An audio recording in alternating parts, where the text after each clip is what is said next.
এনারা হচ্ছে ধানসুড়া গ্রামের বাসিন্দা, পঞ্চায়েত হচ্ছে চাঁচড়া, এই পোস্ট অফিস হচ্ছে চাঁচড়া এবং ব্লক হচ্ছে পুরুলিয়া 2 নম্বর ব্লক। এর আগে দেখতে পাচ্ছেন এরা সমস্ত এসটি পরিবারের মেয়ে ছেলে। এদের না আছে জায়গা, না আছে জমি, না আছে চাষ, না আছে বাড়ি।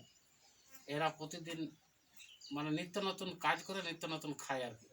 হয় কাজ হতে গেলে খেতে পাবে, না কাজ হতে গেলে খেতে পাবে না, এরকম পরিস্থিতি। তো বর্তমান যে করোনা ভাইরাসের যে পরিস্থিতি, এদের ঘর থেকে তো মানে দূর বাইরে আনানো তো একবার পুরো মুশকিল, এবং কাজের যে কাজকর্ম হতো সেই কাজকর্ম বন্ধ হয়ে আছে আর কি। এবং এদের প্রতিটা পরিবারের ছেলে মেয়েরা বাইরে কাজে চলে গেছে আর কি। তাহলে ঘরের পরিস্থিতি খুবই খারাপ। এবং প্রতিটা বাড়িতে যে মেম্বার আছে আর কি, হয়তো কারো বাড়িতে 10 জনা, কারো বাড়িতে 8 জনা, কারো বাড়িতে 7 জন আছে, তাদের প্রতিটা মেম্বারের রেশন কার্ড নেই।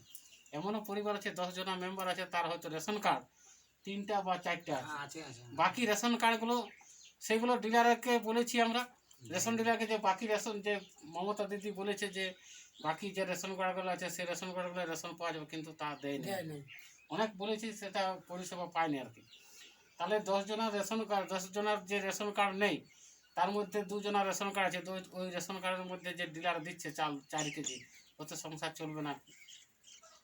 এই করুণ পরিস্থিতির মধ্যে এর বাড়ি ওর বাড়ি যে মেঘে যতদিন চললো, এখন এদের অবস্থা খুবই খারাপ আছে।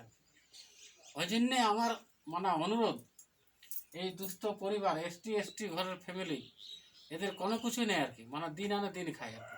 এবং এদের ছেলে মেয়েরা বাইরে দিন কাটাচ্ছে, কেউ চেন্নাই আছে, কেউ গুজরাট আছে, কেউ দিল্লিতে আছে, কেউ আহমেদাবাদে আছে, কেউ ফরিদাবাদে আছে, এইভাবে এদের দিন কাটছে আর কি। তো আমার করজোর করে আমার আবেদন যে এই দুস্থ পরিবারগুলোকে অন্তত খেয়ে পরে থাকার মতন অন্তত চাল ডালটা যদি দেওয়া হয় তাহলে ভালো হয়। বিডিও সাহেবকে আমি এটুকুই আবেদন জানাচ্ছি আর কি। নমস্কার।